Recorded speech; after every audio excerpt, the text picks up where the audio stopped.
If you're one of those people that think accidents only happen to the other guy, I'm here to tell you they can happen to anybody, and they can happen on a beautiful day when everything is going exactly as planned. In this case, this was the seat of the aircraft that I was in. This is where I ended up, about 30 or 40 feet away from the helicopter.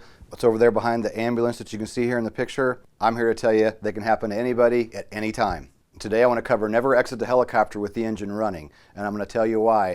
One of our members just sent me an email just today, and he was upset, and he said, I just lost a friend and one of my instructors because he left the helicopter while the engine was running.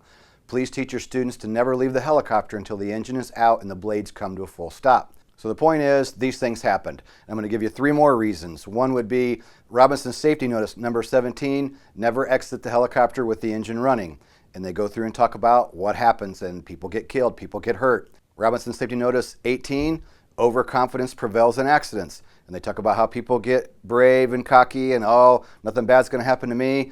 That's when it happens. And the third one, Robinson's safety notice number 23, walking into tail rotor can be fatal. I know a fellow CFI that exactly this happened to. He landed somewhere, somebody come walking up, walked into the tail rotor. That's somebody I know. A mechanic I know, very experienced, great mechanic, gets sent all over the world to work on helicopters.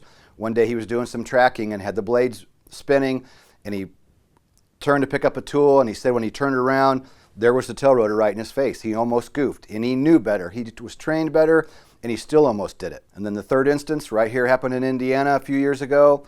It was a crew member on an aircraft. The crew member was trained, they knew better. They landed at a helipad, and it's a helipad I've landed at many times.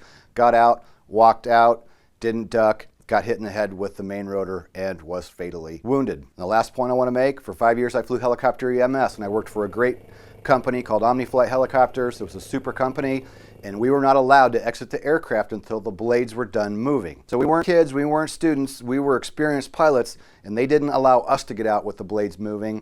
There's probably a good reason why. We're always talking about sharing and tweeting and liking. Here's one you ought to share, because you might just save a life, maybe even your own.